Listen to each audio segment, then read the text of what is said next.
Oke, masih dengan Profesor Kardus.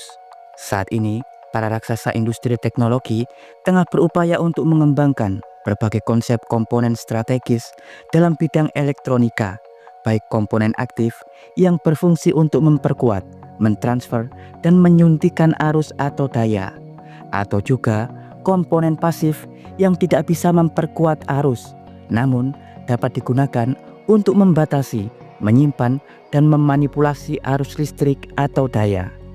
Diketahui, tiap detik upaya riset dan pengembangan akan terus dilakukan untuk mendapatkan teknologi komponen-komponen elektronik yang jauh lebih fleksibel, efisien daya, kuat, dan tentunya terminiaturisasi dengan baik. Sebut saja perlombaan penciptaan transistor di skala 2 nanometer untuk teknologi prosesor pada komputasi canggih dan cepat di masa depan, atau perlombaan penciptaan berbagai jenis memori penyimpanan data komputasi yang dapat beroperasi untuk menyimpan data-data komputer dalam jumlah besar dengan bentuk perangkat yang minimalis, juga bersifat fleksibel, minim daya, dan bersifat non-volatil, yang artinya meski listrik atau daya dimatikan, data dapat tersimpan dengan baik. Dan tahukah Anda, dari banyaknya model teknologi memori penyimpanan terbaru yang telah dikembangkan, ada satu jenis komponen yang diketahui sangat unggul jika digunakan untuk komponen media penyimpanan data. Bahkan dapat jauh lebih efektif, hemat daya, ringkas, dan bersifat non-volatil. Bahkan komponen ini juga dapat digunakan untuk memodernisasi teknologi tinggi seperti AI atau kecerdasan buatan, karena dapat difungsikan untuk meniru fungsi sinapsis biologis layaknya pada otak manusia. Namun, meski fungsionalitas perangkat ini sangat revolusioner di bidang teknologi tinggi, namun faktanya teknologi komponen ini masih sangat sulit untuk disempurnakan.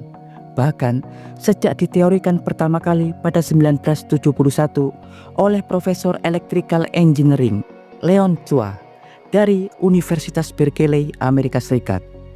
Hingga kini, konsep komponen ini masih sulit untuk disempurnakan dan masih ada pada tahap eksperimental.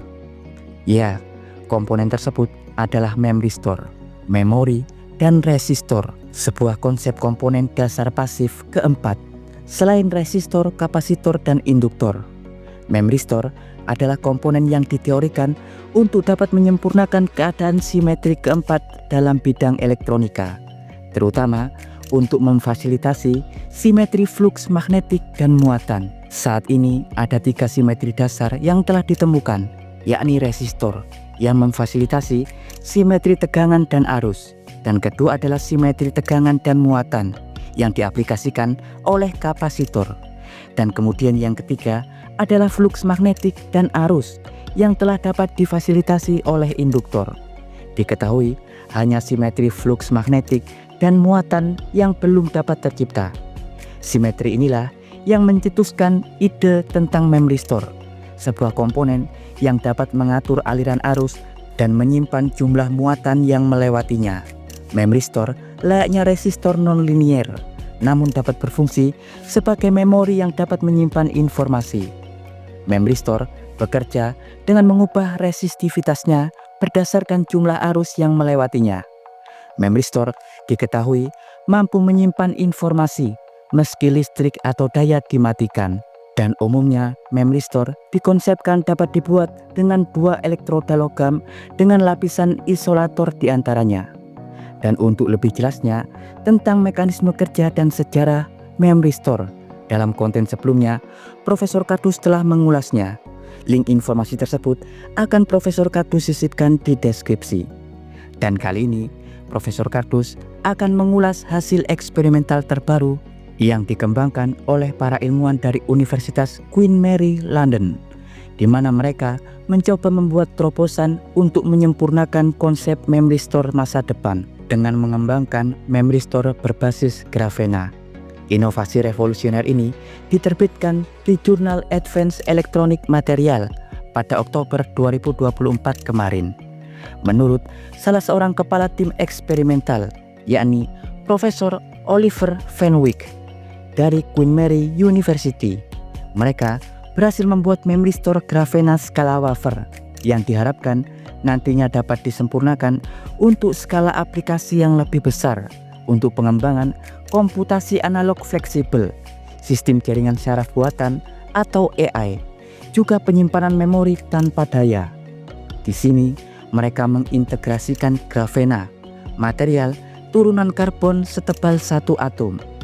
Grafena diketahui dapat memobilisasi elektron dengan sangat tinggi daripada mayoritas paduan material lainnya. Namun kelemahan utamanya diketahui ia sangat sulit untuk diinstal ke dalam perangkat teknologi atau IC semikonduktor konvensional. Karena itu, jalan panjang masih harus dicapai untuk dapat digunakan dalam perangkat teknologi kompleks. Ya, menurut Profesor Oliver, diketahui mereka membuat dan menyusun elektroda dari Grafena dengan ketahanan yang sangat bagus, tidak mudah terdegradasi oleh sifat kimia elektronika lain. Grafena juga lebih unggul sebagai elektroda memory store dari gangguan kimia daripada semikonduktor konvensional. Selain itu, Grafena juga mampu mentransmisikan cahaya foton hingga 98%. Kunci dari kesuksesan menyusun Grafena sebagai elektroda semikonduktor menggunakan proses penumbuhan Grafena monolayer langsung pada substrat bahan dengan menggunakan metode MOCVD atau Metal Organic Chemical Vapor Deposition, yakni proses menggunakan reaksi fase uap untuk menumbuhkan grafen pada substrat. Selain itu, tim ilmuwan juga menggunakan proses fotolitografi dengan mesin litografi untuk membuat pola sirkuit dan mengintegrasikan elektroda Grafena ke dalam memory store. Ya, seperti pada konsep memory store umum, di mana strukturnya akan mirip dengan sandwich yang tersusun dari dua elektroda logam, di mana di sini Grafena yang menjadi struktur elektroda, dan di bagian tengahnya terdapat lapisan resistif yang umum dibuat dari semikonduktor atau isolator. Strukturnya berbentuk MIM, elektroda, isolator, dan elektroda dengan susunan vertikal yang nantinya perangkat akan beroperasi dengan memanfaatkan perubahan resistensi atau hambatan arus sesuai dengan riwayat tegangan yang mengalir sebelumnya, di mana riwayat arus juga dapat tersimpan sebagai informasi memori dan bersifat non-volatil meski arus dimatikan. Namun sekali lagi, konsep ini masih belum dapat disempurnakan untuk digunakan atau dikomersialisasi karena faktanya susunan memory store Grafena ini sulit untuk diintegrasikan pada sirkuit elektronik kompleks. Ya, dan berikut informasi singkat dari Profesor Kardus tentang proyek eksperimental terbaru tentang memory store. Jangan lupa like, subscribe, dan tekan tombol lonceng di channel Profesor Kardus. Tak berijazah, tapi jenius. Profesor Kardus dari Universitas Queen Mary, London, mengabarkan.